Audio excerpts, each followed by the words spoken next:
Governor Mills was not in Augusta today. She was in Washington to accept an award for something that happened when she was in D.C. back in February. You might remember it.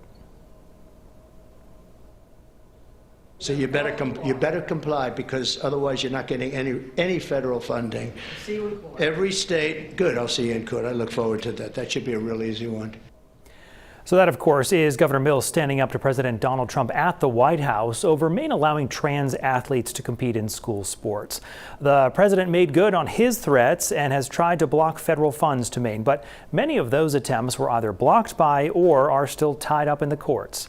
Today, for the stand she took, the governor was honored with the Robert F. Kennedy Human Rights Award.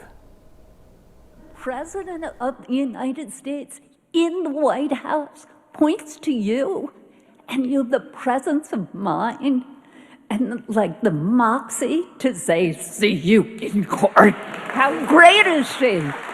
As enthusiastic as Kerry Kennedy's introduction of Governor Mills was at the award ceremony, the governor herself was at times emotional, often wistful, when she spoke about the two men who helped guide her formative years.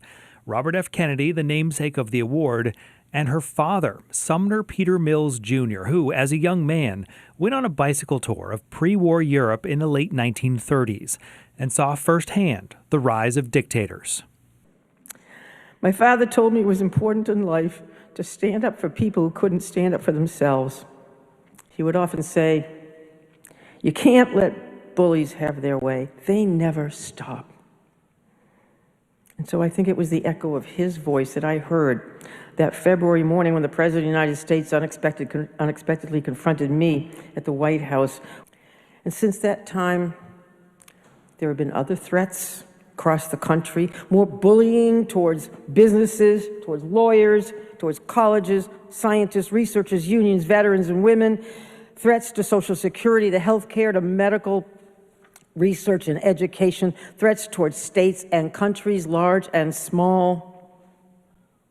We cannot let intimidation win the day. Each of us can send forth that tiny ripple of hope. We can restore the rule of law. We can revive our rights, recharge our nation, and rewrite the history of our world. Our children and our grandchildren be proud of us the way I hope my father is proud of me today. Along with Governor Mills, two other women were honored with RFK Human Rights Awards. Immigration reform and human rights activist Jeanette Vergara accepted that award via a recorded message because she is currently being held in an immigration detention center. And former U.S. Justice Department pardon attorney Elizabeth Ayer. She was fired by the Trump administration for refusing to restore gun privileges for actor-director Mel Gibson, a convicted felon in a domestic abuse case.